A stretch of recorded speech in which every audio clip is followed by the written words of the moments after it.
Good morning, everyone. Harry Sapir. Harry Sapir nil Leawiz, no J Will Madak McGug. My name is Harry Sapir. I am originally from Indian Township. I'm a proud Passamaquoddy.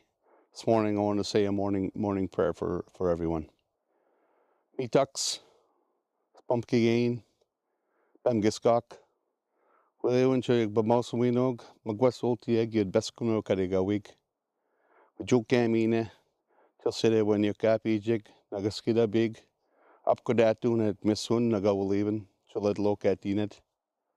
We joke gamine, till side when you Bamosawinog, at look at Dinet, till was we at eated wig wumpsig, little age. And basically what I said is I asked, thank the Creator for allowing us to gather here today in traditional Passamaquoddy territory. I also asked the Creator to bless everyone. And I also asked the Creator so that everyone would have an open heart and an open mind in what we're doing today. And I also asked the Creator to have a safe journey for everyone traveling home today. Thank you. And so now we are going to do a smudging prayer. And I ask that everybody pay respect. May your hands be cleansed, that they create beautiful things. May your feet be cleansed, that they might take you where you need most to be. May your heart be cleansed, that you might hear its messages clearly. May your throat be cleansed, that you may speak rightly when words are needed. May your eyes be cleansed, that you might see the signs and wonders of this world. May this person and space be washed clean by the smoke of these flagrant plants. And may the same smoke carry our prayers spiraling to the heavens. Thank you.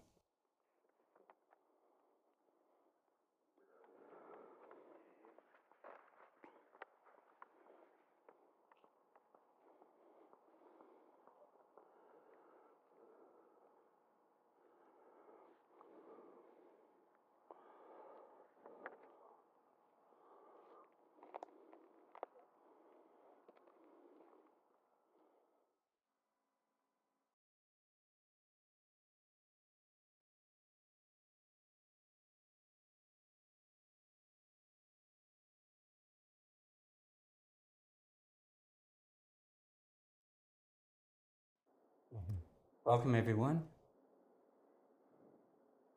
Perhaps I'll start by saying there's been a change already. This is what happens in our world. I know that we're supposed to be sitting here, Doug Wenzel and myself, but Doug can't be here at this moment. I think he's tied up in traffic. So we're very fortunate to have Harvey Miller fill in for him. This is not just serendipitous, it's very appropriate because the real story began with a new area manager coming to my territory, coming to find out something about the Indigenous people of the territory. And so in a world when nobody was talking to me, the man on my left walks through the door and says, "Can we have a conversation?" And so that conversation has led to a lot of things, a lot of wonderful things in my territory, for my people, and myself, of course. So I'm very pleased that we can actually go back to the real beginning. And I would like to know if, well, I'm going to ask Harvey just to be Harvey because he's tossed into the frying pan rather quickly, remember. But I'm sure that our story together is a long journey. It's been an incredible path and an incredible journey. I've shared it with this man so many times, and it goes beyond. He's put the friendship back in peace and friendship. So with that, I'd like to introduce you to Harvey Miller, my good friend, Harvey Miller. Yes, good morning, everyone, and good morning, Chief. It's good to be here on your territory this morning, and I live on it here, and it's when I first moved here, I didn't even realize it, you know. So but first, I just want to say, on behalf of Doug Wenzel, our Regional Director General, he was planning to be here this morning, but we got some snow, and things are held him up a bit, but he'll be able to chat with you tomorrow morning. So we'll still get to have a chat. But yeah, you mentioned when we first met, and I think that's around 2010, and I'd just become area director, and I thought I'd been hearing about we said Passamaquoddy then, and since then I've learned to say Peskotomuhkati, and we tried to teach others in DFO, and most of them are doing pretty good. Very good. But that's just the beginning. But yeah, I was in for a real surprise. I came down to meet you, and I think we spent about 3 hours in your office there, and it was just the beginning. You started to tell me so much about your people and the background, and we had a lot of meetings since, and in those early years of getting to know each other, I took so many notes, and wrote so much down, and being in the area office here, my staff were able to get to know you, and the whole group and others in DFO, like it's really spread, have come to know you, and we've realized that you have your approach to the whole thing. We thought you'd want to go fishing right away, and the first thing we heard was about the environment and that being healthy, and that led to many things. So it's a different story for sure.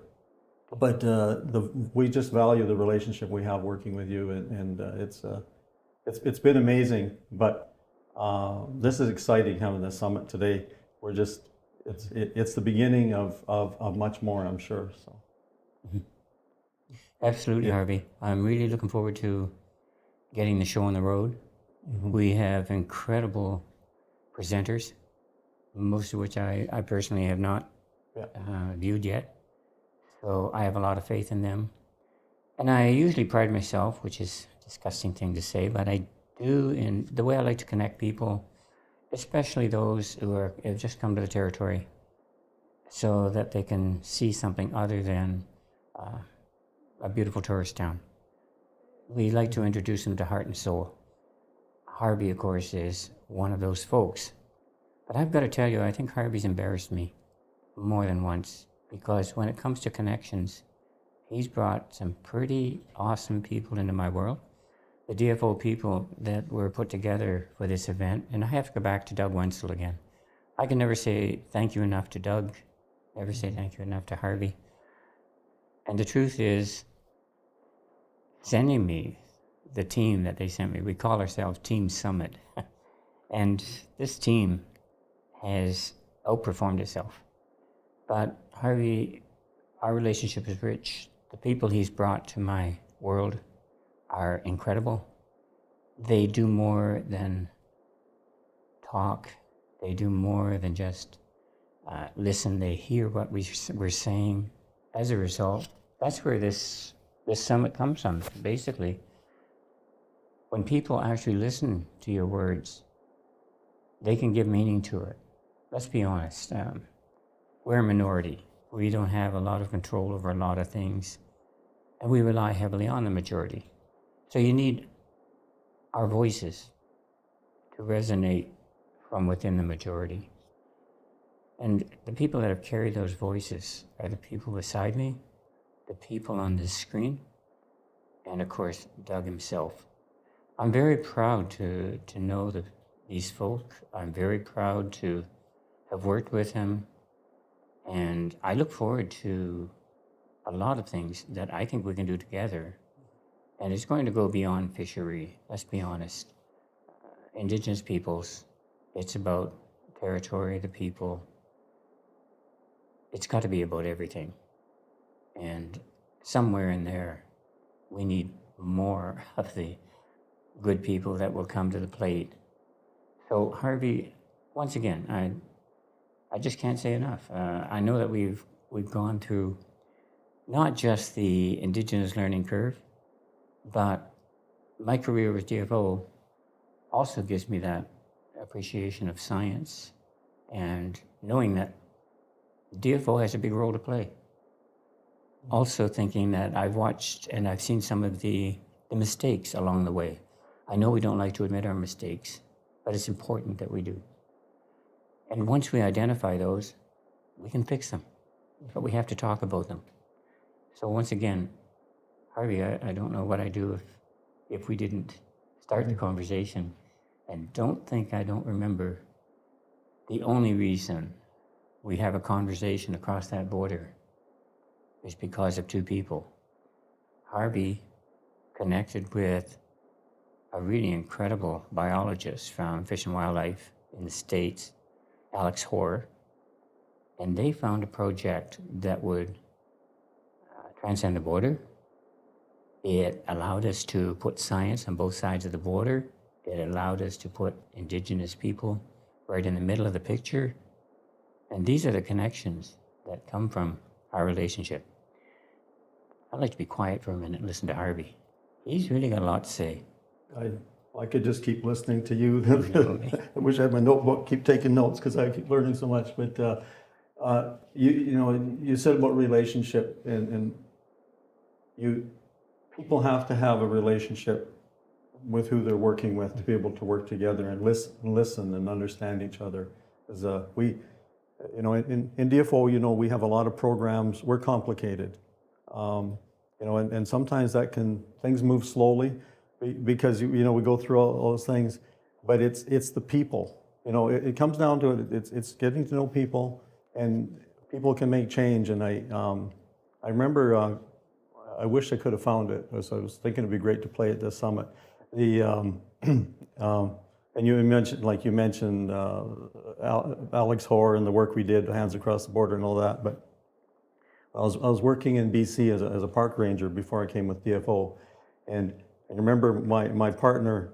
He would play a song, and it was called "The Power of One." And the lady from Africa, she sang it so powerfully, and it's that power of one to make change. But pretty soon, more people start to hear that and work together and collaborate together. This came to my mind.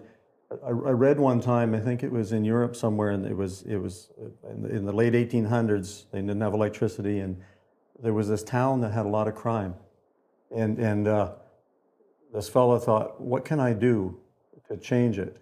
And he told the people if we had light in the town, there wouldn't be so much theft at night and that kind of a thing. And nobody would pay attention to him. And so he got a lantern and he hung it out in front of his house. And down the street, pretty soon, there was another lantern.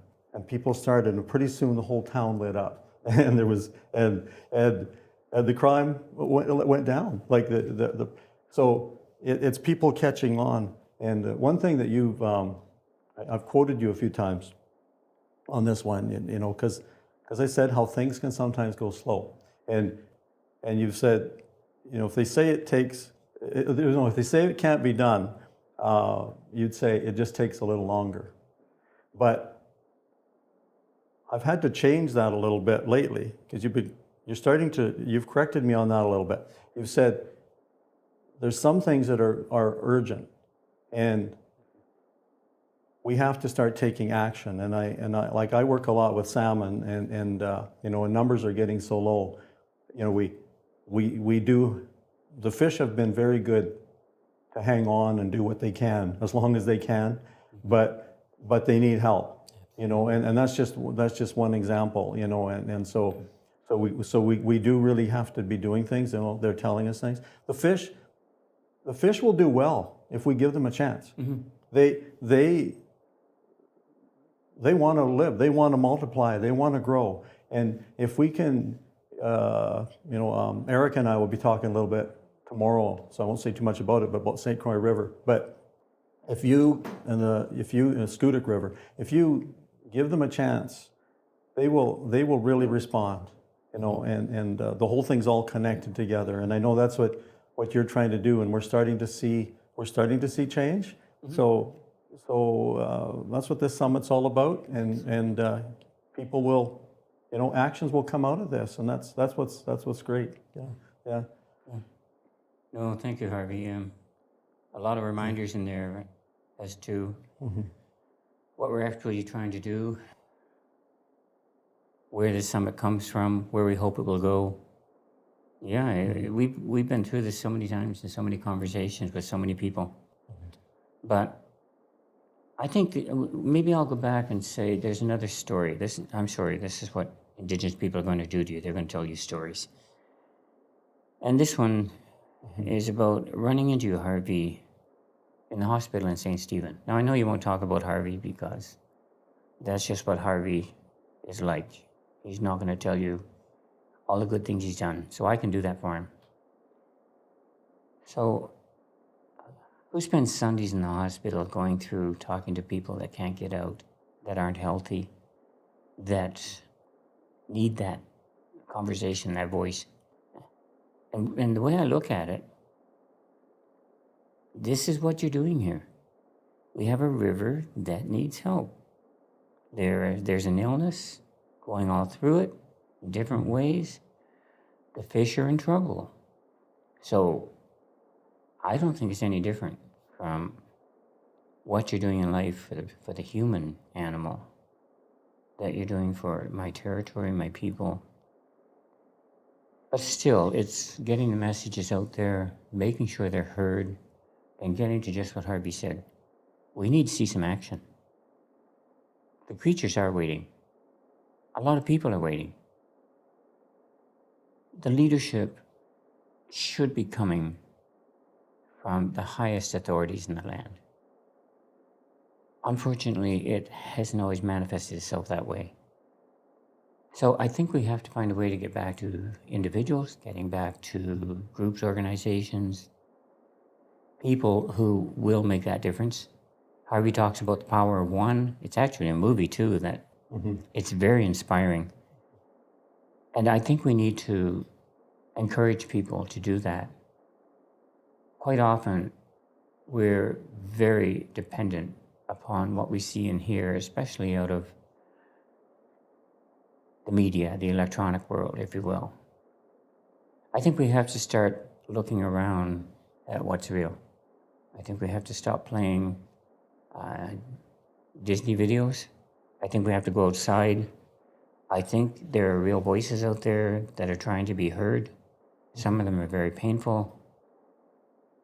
And once you've heard those voices, it's something I've compared to the story of Alice in Wonderland. You won't go back. We have to try the other pill. I know these are sort of silly analogies, but I think even the authors, the producers, they've tried to get these stories out to us. I've got songs quoted here that are saying, why aren't we paying attention? Why aren't we doing something? They're asking the right questions, but who's going to answer them? So we're hoping that somehow we can encourage folks that are going to participate in this exercise. We're hoping that people that have helped us put this on will become willing partners. We hope that the dialogue will not just be a checkbox from governments as to consultation, reconciliation. I know all the words. We know all the words. But we need to put meaning to words, get it on the ground, give people the opportunity. It's not just the fish that need the opportunity to go up the river. It's giving people the opportunity to help them. The word, you talked about, if it's difficult, we do it immediately. If it's impossible, it takes a little longer. Well, one of the words that's very prominent throughout too many agencies, let's put it that way, is the word no. And for that one, I quote him way too often. No, I can't quote him enough. I love Robert Kennedy. Most people look at things that were and ask why. I look at things that were not and ask why not, or things that never were and ask why not. And I think that's what we have to do. We have to ask the questions that no one else will ask. I think the answers don't need to come from the experts. I think that we all have the capacity to look around us, take in all the information, bring it back, through here. But the natives also told me, without this, there is no here. I love it. So we have to come back with some passion. We have to come back with some feeling. We have to put that back into the equation. And if I go on one of my rants, which I usually do, I would like to take that dollar sign and move it down the list of priorities and get the morality back. I think that it would be a much better world. I think that we all need to be the Harveys in the hospital, and I think that that's one of those lessons I'd like to have people learn as they listen to what's going on today. And we have an incredible, all I can think of is suite of people to deliver these messages. These are all people, and the word isn't that they bought into something. These are people that will not sell out, and that's a big difference. So I'm very proud of the people that are going to participate, looking forward to it. But once again, this would not have happened if not for the man on my left. This would not have happened if Doug Wenzel did not come through the door. So already the power of one has made a big difference in my world. I'm hoping that the individuals that you're going to be introduced to will make a difference in yours too. I really think it's all here. I know that there are people that they've worked so hard, so diligently to get this message across in such a way that you will enjoy it. That's the other thing that has to come out of this. This is not just a learning curve, and we're not going to beat you over the head. That's an education system we don't use.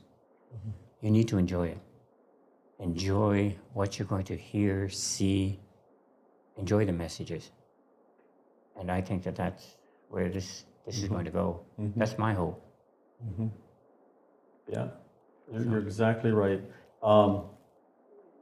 You talked about caring for people, and I thought, what you're doing right now, you know, you represent, you're chief for your people, and you want to look after them and their health, and that they do well and they're healthy and can, the culture that is lost if you don't have the river, if you don't have the environment. Your culture is based on that. But it made me think back about, you know, caring for people. And, you know, we live here by the Skutik River, and you know, people know it as the St. Croix, and you know, the Champlain coming up the river, and all, and the early settlers that, you know, were here in the winters and the hard times they faced, and that you helped them then, you know, and you're still doing that today. You know, that you're still helping. And if you help your people, if your people are healthy, we're all healthy. You know, but you don't think of it that way. You think beyond. You think of the whole community.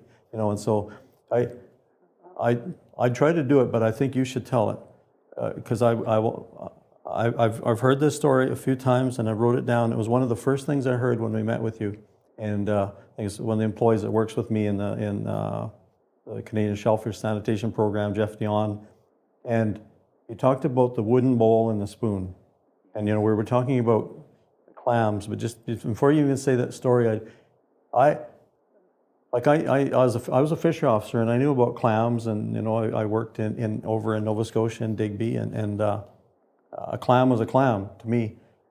But I learned from you. You talked about your early experiences with harvesting clams, you know, and what it meant to you and your family, and the food that you needed, and all of that. And then you know, you had the solstice day, you know, and you know, you'd meet and have a ceremony, and you know, when the sun was getting up, Indian Point, and you wanted clams, and it wasn't just to go to a store and say, well, buy some clams. It was the ability to go out there and harvest them and get them. And I thought of it almost like when I was a young fella and lived up in northern Saskatchewan, and my dad would take me duck hunting. And after school every day, instead of getting on the school bus, he was waiting there at the car, and away we went to the duck marsh. And everybody on the school bus said, boy, they're a lucky guy, he's going duck hunting. And we'd spend the evening, and but hiding there in the bulrushes and eating crab apples from the orchard and all of those things, that was culture, and I'll never forget it. I bought a painting the other day of some ducks flying in because it looked like that same place. But I got realizing that for you, even more than that, or equate it to the excitement we feel in Christmas time or whatever, going to be able to out there and harvest clams and do it the way that you did it, how much that means. And that was a real eye opener to me. But let's get back to the wooden bowl and spoon and how you if you could just tell quickly how that works and how does that relate to everything we're doing now? Yeah, people need to hear this. Well, I hate to let Harvey down, but there's no such thing as doing it quickly. No, okay. Sorry. Yeah. Well, do and it. Again, take your time. Yeah. There, you see, I have it from a higher authority. We can do this. Yeah, yeah. There are a couple of stories that are coming to mind, and one of them, the story of clams. I'd like to work backward, and that's what I'm going to do, because Harvey reminded me too that when we were talking about food for our people, sustenance, harvest, etc., a lot of people don't understand. They think that, well, food is food. And it's just like Harvey said. You go to the grocery store and you can get food. And that's true. But the food fishery, the harvest, that had to be more. It was about how we did things and why we did things. And it was really about survival. But that whole story about what it really means, I was given an offer, and it sounded like a great offer at Christmas. The fishermen in a local fishermen's union, and there's some wonderful people in there, let's be honest, who said, we would like to collect one trap each and give it to your people for Christmas. The industry offered this. That was a nice offer, and there were a lot of people that would have benefited from that. But I needed to explain to them why we couldn't do that. It's not getting the food from somebody else. If they go out and do it, that actually is against my tradition. If we accept it, you've all heard that Indians get handouts. This is our territory. These are our people. These are our creatures. I hate the word resources. So for us to hold our hands out and say thank you for what's already ours, that was a conundrum for me that I just couldn't deal with. So I did thank them very much. The offer was real. But I hope they understand that there's a bigger reason we need to be part of all of this. So that was just one story. To go back to the story Harvey's referencing, it's 2 stories deep. Okay. It goes to where I'm at an incredible conference in Montreal. And at that conference, 250 people, it was called 2 Countries, 1 Forest. There was an elder I had never met. And I was so fortunate to sit at the table with this gentleman called Albert Marshall. Most unassuming character. And in this room of 250 people, it's not easy to keep a room like that quiet. But the facilitator asked if somebody might have something to close the event that night. And without a word, this little gent beside me stands up, and Albert does a little shuffle. I'm not so sure it's not on purpose. Gives us a chance to think. And I know what was going through everybody's head. This is an incredible forum, incredible information, presenters from California, all across the world actually. what's that little voice? What's it got to contribute to such a powerful form? And Albert got up there and told a story about a bowl of soup and some wooden spoons.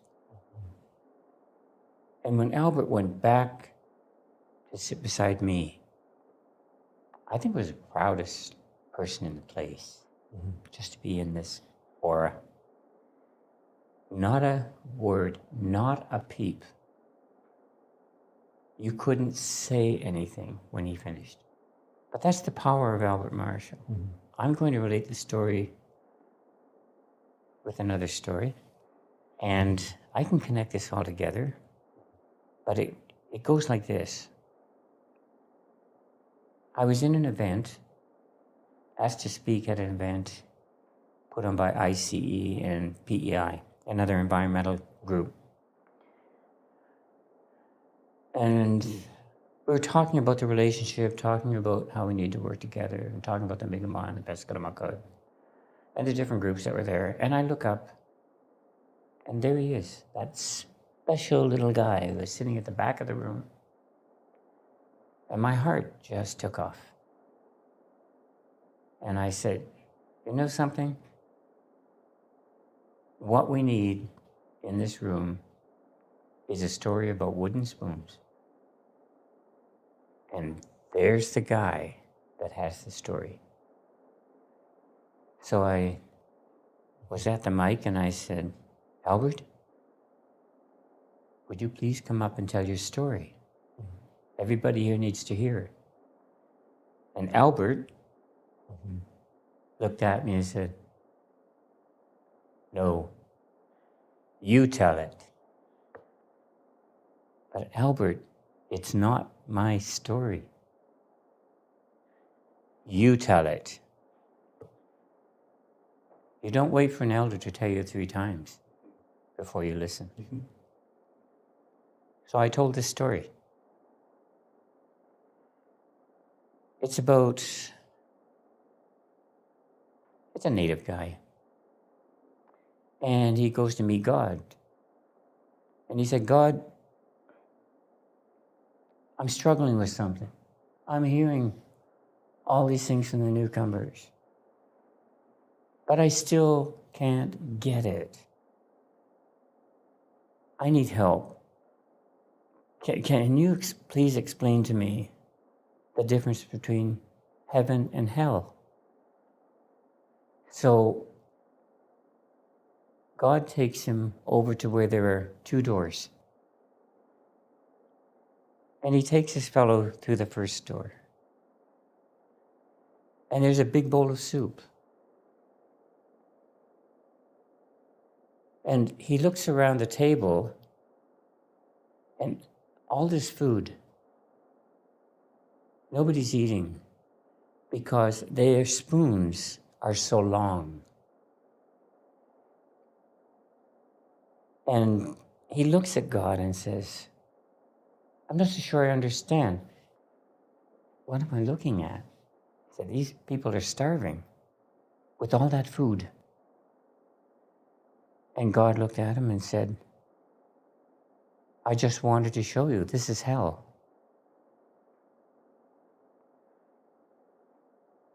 So they leave the room and they go through the second door. And as they go through the second door, this native fellow is looking around and he sees everybody healthy. He sees the same scenario. He sees a big bowl of soup. He sees these incredibly long spoons. And he turns around and he looks at God and he said, so God, this is heaven. And God said, yes. Why? I don't see anything different. And God looks at him and says, they've learned to share. That was Albert's story. That's what took 250 people in a room of 2 countries, 1 forest, and made them silent. And they didn't even close the meeting. We walked out of the room because you couldn't say anymore. That story resonates with me. Our people call Passamaquoddy Bay, Peskotomuhkati Bay, a bowl of soup. We have people that are starving, and we have people who aren't starving. And we think that's wrong. So the question goes back to Albert's story. When will we learn the lesson? Because we aren't there yet. We need to get there. We need to find ways to get there. And I'm going to repeat myself. I think there are people on this screen, as you view this event, who are going to help you get there. They've got it. All the people that were involved in this production, they've got it. The folks that have got us here, they've got it. It's just a matter now of moving the story out there. And then we can talk about real peace and friendship. We can talk about collaboration, consultation. We can put meaning to the words. We can eliminate all the issues that came with the calls to action. We wouldn't even be here to talk about what's gone on in BC and the schools. We wouldn't have had that issue at Burn Church if we only knew what to do with those wooden spoons. I love Albert Marshall. And I have to tell you, I have a difficult time with the two-eyed seeing. I was there when he coined it. I was there and I listened to him. And I believe it's losing its meaning because it's now becoming somebody else's ATK, TEK. I know your acronyms. And it scares me that they're helping us define what this means. That's another one of my rants. I'm not Rick Mercer. It takes a lot of time. I think we're winding down. Maybe I should ask Harvey if he has any last words of wisdom. I've learned a lot from Harvey. And my gosh, I think there's another face on the screen. Good Morning, Chief. Good morning, Harvey. morning, Doug. Doug, we've got 6 minutes left. It's yours. I was enjoying being the RDG for a little while, but I'll gladly turn it over to you too. We're having a great conversation here with Chief this morning, and yeah, so glad you could make it. Yeah. Chief, good morning, and my apologies to you and everybody who's joined us this morning. It's winter in Eastern Canada, so it's always nice when you get some time in the car to sit back and enjoy the lovely winter scenery. Doug, thank you so much. It's nice to see you're safe. You're there. You're a major part, not just of this event, but getting it going. So I need to say that before we even open the show. Thank you so much to Doug Wenzel for making this happen, giving us the opportunity, for listening. It's all of the things that we've been talking about. Harvey, of course, is a great sounding board, and you're. He's been a great fill-in. But Doug, I'd like people to hear your words. I know that you actually listened to me. You took my cell phone number and called me. I can't get over it. Who does this? So I appreciate those things, and that's why we're here. That's on my side. Let's hear from Doug's side. Perfect. Well, thank you so much, Chief, and thank you, Harvey, for jumping in on short notice and carrying on with the discussion.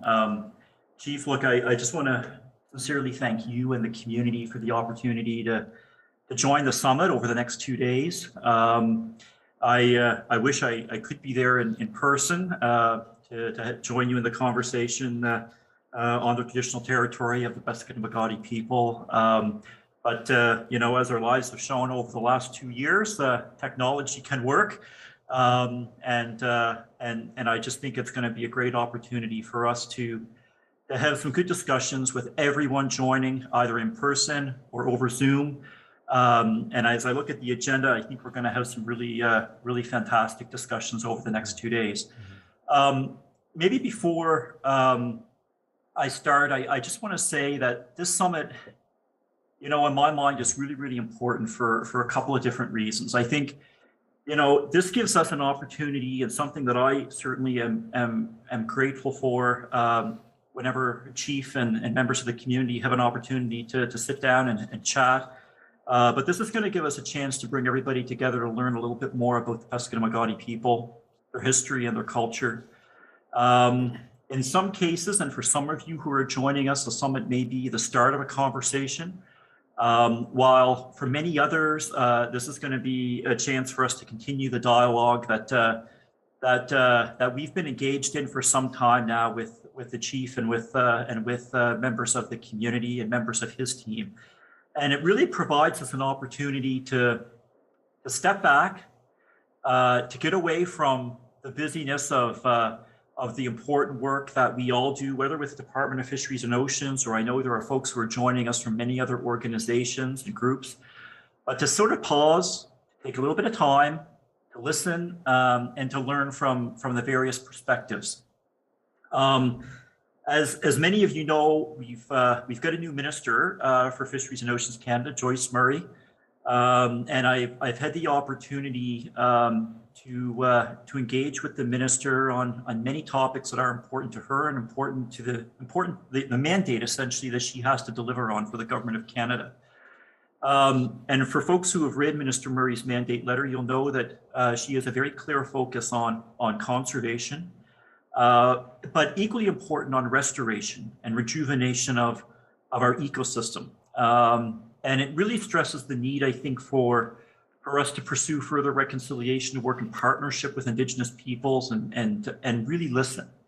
And when I think about that, that's exactly what we're here to do. And I know that the chief and the community overall shares many of those perspectives. Just, if I could, Chief, just on a personal note, 2 years ago now, I think I had the opportunity to work directly with Chief Akachi to talk, members of his team, to talk about clam harvesting at Bar Road and Indian Point. And these discussions really were critical because they led us to a decision to reinstate food social ceremonial harvesting and small scale recreational harvesting at Indian Point, but to have the area closed to larger scale commercial harvesting. And as many of you know, Indian Point is located in the traditional territory of the Peskotomuhkati people. It's a historical clam harvesting area, sacred burial ground for previous chiefs and key members of the community. So there's a huge significance to this area. And, with that decision and thinking about all those discussions, Chief, you and I had, and Harvey and others, many aspects of that dialogue were technical at times, for sure. But the part that I always recall in those conversations is the deep natural and cultural significance, again, to the people of your community, Chief. And I remember, a number of personal stories that you shared when you were a young fellow, 10, 15 years ago, whenever that was, and how you would dig clams and on these beaches, and you even shared a couple of stories about experiences with your mother, some good and some not so good. But again, the deep significance of those experiences and the history and what this area means to you and the community, that's important to all of us as we work to deliver on our collective mandates, which is to protect these areas and restore these areas in many cases for generations to come. Mm-hmm. So the last thing I'll say is, when I joined, I think, Harvey, you were talking a little bit about Indigenous knowledge. And the Fisheries Act, as many folks know, was amended back in 2019. Which strengthened the language about making sure that we take Indigenous knowledge into account. And this is a really, really positive step forward in my mind towards more collaborative work with our Indigenous partners. And it really speaks to an ongoing dialogue and a relationship. And I can't think of a better way to embody that than the conversations that, we're starting this morning, that have been continuing for many years with the Passamaquoddy and Skutik. But this is important work, and the knowledge that we obtain from our Indigenous colleagues and partners, it helps us make better decisions. It helps us reflect. It helps us think about the broader ecosystem above and beyond the incredible work that happens within our department, which quite often happens by experts and people who are very specialized in a certain aspect of our natural environment. But listening to Indigenous colleagues thinking about the broader ecosystem is important. And I'll just conclude by saying that, and I was reflecting on this the other day, if folks haven't had a chance to read the framework agreement that was drafted between the Passamaquoddy and the governments of New Brunswick and Canada, please do. It's not a long read. It is a meaty document, but there's a few key things in there that really speak to what we're doing today. There's the opening section that talks about the thousands of years of history that the Passamaquoddy people have and recall through oral traditions and through the culture and the strong ties that exist in the community. And again, that's a bit of a bedrock for us in terms of drawing on that knowledge and drawing on that experience and that passion for the area that we know as Passamaquoddy Bay. I think, the other thing as I look at the agreement, there are a whole range of principles, and I'm certainly not going to share all of them with you this morning. But one of the key principles, and I think it might even be the first one, talks about reaffirming the fundamental principles of relationship between governments, the government of the Passamaquoddy people, but also the governments of New Brunswick and Canada. And again, from a contemporary context in terms of what we're doing this morning, I can't think of a better way that we're actually doing that, right? I just I'll pause there, Chief, because I could talk forever, as you know, and just want to thank you. So, Doug, I'm getting a signal from behind saying that we've got to get our, as you know, a lot of this is pre-recorded, and we're going to get back on track. You and I are going to meet in Harvey's slot later. Perfect. So if you can remember where we left off, I'll look forward to continuing that conversation, answering some of those questions. Right now, I want to say thank you to the production team for allowing us this few extra minutes. And the thing that's been going through my head, I hope you will enjoy the show.